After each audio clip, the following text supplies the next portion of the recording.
He told me I was just a shooter, just shooting threes. Ladies and gentlemen, Brandon Miller is Hornets bound. It looks like, from all accounts, buckle up, Queen City. It looks like we have our guy. And I'm telling you, if you're a LaMelo Ball fan, you got to be pleased at what's going on. You see, he detailed the last workout. And make sure you subscribe to Flight Sports because we detailed this. Michael Jordan, I think all people would think I would be pressured because, of course he's Michael Jordan, but His final workout was completed Monday, and he detailed what it was like working in front of Michael Jordan. And we all know it was some talking going on, some trash talk, that is. We're going to get into it all. Brandon Miller is ready for the Queen City. He's ready to be LaMelo Ball, MB1, the one of one.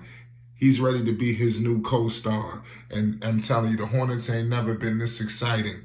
I'm just so excited for their upcoming season. I can't explain to you. I truly believe that Brandon Miller is the guy, for the Charlotte Hornets.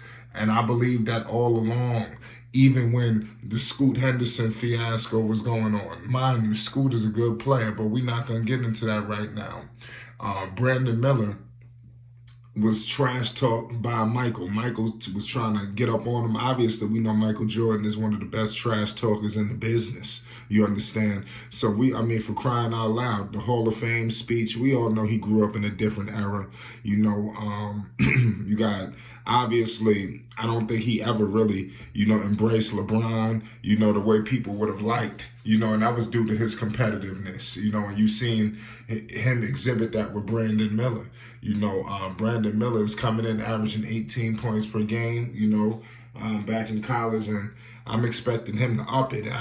Michael knew what he was doing. He was telling Brandon Miller, you're just a shooter. You're just this. You're just that. He's pushing the buttons. He's fine-tuning a few things. Also, we're going to get into that as well. Brandon Miller, he stated that it really was no pressure working out in front of Michael Jordan because he never grew up, were looking up to Michael Jordan. His guy he looked up to was Paul George. That's something that we got to understand.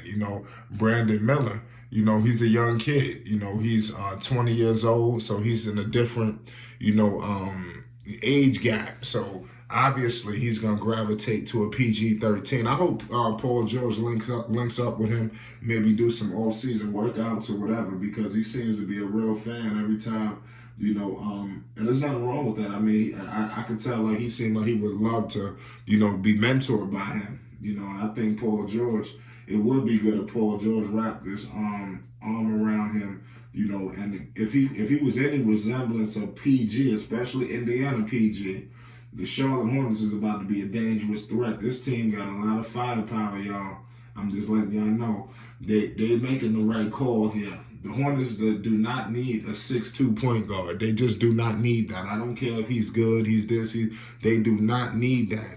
Charlotte has the second pick. This is not another situation where they would have just picked Scoot Henderson just cause. You gotta look at when Charlotte got that pick. If it wasn't Wembanyama, they know they gotta go with a wing. It don't make sense doing that to him, Scoot, for his career, which I believe Scoot is gonna get traded. I thought that all along, even if he went to Charlotte. But he stated that you're just a shooter. You're just this. You're just that. Obviously you had Miller mixing it up. I'm pretty sure he was going in the mid-range, fadeaway, turnarounds, dunking, just showing that full array of repertoire. And you have Michael Jordan on tap, to make the call, this last one.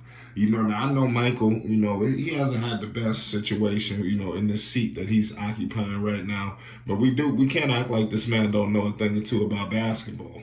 I'm just letting y'all know, the Charlotte thing is really the only blemish, if you want to say. And it's looking like he's on the road to getting it, fine-tuned, and give him credit for that. I think it starts with LaMelo, because I think he's the one who's going to make all this work. He's the one who's going to get Brandon Miller, acquiesced into the league. I think LaMelo Ball is going to bring that all-star potential out of him, The Charlotte Hornets have a pass-first point guard. He's dominant. We all know LeVar Ball came in and said LaMelo plays point guard out of necessity. We all know this, but at the end of the day, he's the best facilitator on the floor. Even if they brought in Scoot Henderson, who is a point guard just naturally, he's not a better point guard than LaMelo Ball. I'm just saying. And the Hornets, they're gonna be putting up such a clear-cut advantage over so many teams. It's gonna be a big team potentially.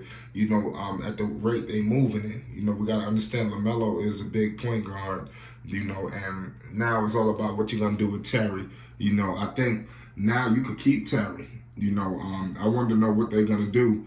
As far as the Scoot dynamic or what. I think that Brandon Miller is a lock.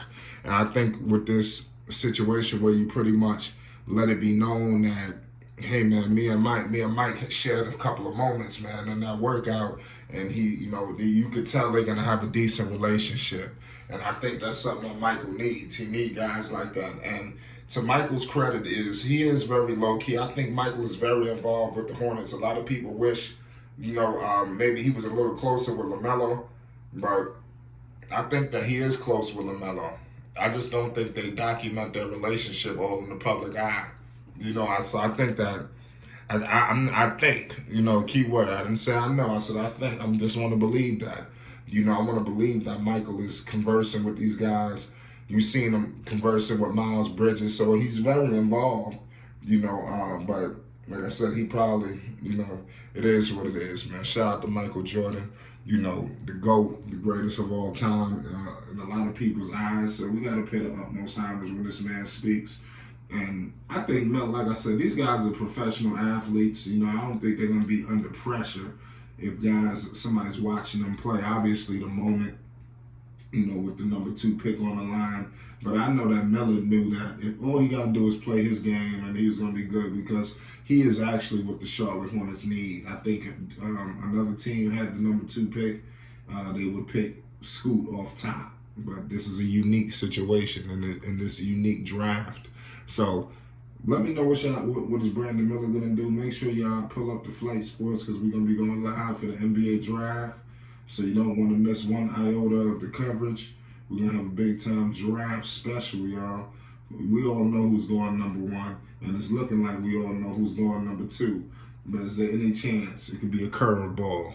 We'll find out. The NBA offseason is heating up already. I feel like the season just ended and there's so much stuff going on.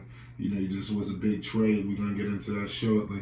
There's so much happening right now, and could potentially furthermore happen. I'm predicting a very active NBA draft night, one of the most active in years. You heard it here first at Flight Sports. Make sure you hit the like button. If you're new, most definitely hit that subscribe button. It's Flight Sports TV. Peace and love to everybody, man. We're going to continue to bring the content to the people. You already know what it is.